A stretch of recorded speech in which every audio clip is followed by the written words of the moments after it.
कर्म करने जाता हूँ और कांड हो जाता है।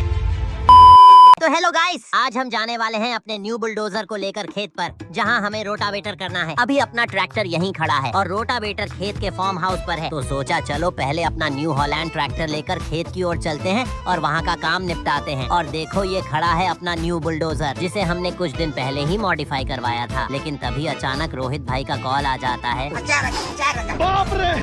उठाकर बात करता हूँ तो पता चलता है कि अपने जॉनी भाई के खेत में तीन ट्रैक्टर बुरी तरह से फंस गए हैं और हमें तुरंत पहुंचकर उन्हें निकालना है। ओ भाई साहब, पूरे के पूरे 3 ट्रैक्टर फंसे हैं। अब तो टोचन का मजा आने वाला है। चलो जल्दी से अपने बुलडोजर को लेकर निकलते हैं। लेकिन रुको, ये क्या? अपना ट्रैक्टर एक तरफ से झुका हुआ क्यों है? जाकर देखा तो फ्रंट टायर तो पूरा पंचर पड़ा है, जमीन से टच हो चुका है। अब मजबूरी है गाइस, तुरंत बेनी के पास जाना पड़ेगा ताकि ट्रैक्टर ठीक हो सके, वरना उन फंसे ट्रैक्टर को कौन निकालेगा। और ट्रैक्टर को फुल एक्सेल करने के बाद भी ये धीरे धीरे चल रहा है, लेकिन कर भी क्या सकते हैं। जैसे तैसे इसे घसीटते हुए ले चलता हूँ। काफी देर ड्राइव करके आखिरकार बेनी की शॉप पर पहुँच ही गया। धीरे धीरे आराम से शॉप के अंदर चढ़ाया ताकि और नुकसान ना हो, और फाइनली ट्रैक्टर को सीधा खड़ा कर दिया। अब देखो अपने फ्रंट टायर में हवा बिल्कुल नहीं है और घूम भी नहीं रहे, तो फटाफट इन्हें चेंज किया और ट्रैक्टर को दोबारा तैयार कर लिया। अब निकलते हैं सीधे उस जगह जहाँ ट्रैक्टर फंसे पड़े हैं और वहीं होगा अपने बुलडोजर का असली टेस्ट। गाइस, काफी देर ड्राइविंग करने के बाद आखिरकार पहुँच गया हूँ और सामने का नजारा देख के होश उड़ गए। तीनों ट्रैक्टर की हालत खस्ता है। सबसे आगे कुबोटा, फिर ओल्ड किंग फोर्ड और आखिर में फार्मर ट्रैक, जिसके पीछे लगी है एक विशालकाय ट्रॉली। ऊपर से इतनी ओवरलोड की देखकर ही लगता है ट्रैक्टर पर जुल्म हुआ है। ट्रॉली पर तो सिद्धू पाजी का लोगो भी बना है, लेकिन ट्रॉली इतनी गहरी फंसी है कि हिल तक नहीं रही। अब सब लोग हमारी ओर उम्मीद भरी नजरों से देख रहे हैं। तो चलो बुलडोजर को पीछे लेकर आते हैं और टोचन कनेक्ट करते हैं। धीरे धीरे कनेक्शन लगाया और जैसे ही खींचना शुरू किया, भाई साहब, ट्रॉली इतनी खतरनाक तरीके से फंसी हुई थी कि चारों ट्रैक्टर एक साथ पूरी ताकत झोंक रहे थे, लेकिन हिल तक नहीं रही। तभी सोचा अब अल्टीमेट बीस्ट मोड ऑन करते हैं, 4x6, और साथ में स्टैंड मोड भी। अब तो बुलडोजर असली शेर की तरह गरजेगा। जैसे ही खींचना शुरू किया, ट्रैक्टर आगे से उठा और लगा जैसे पूरी जमीन कांप रही हो। लेकिन तभी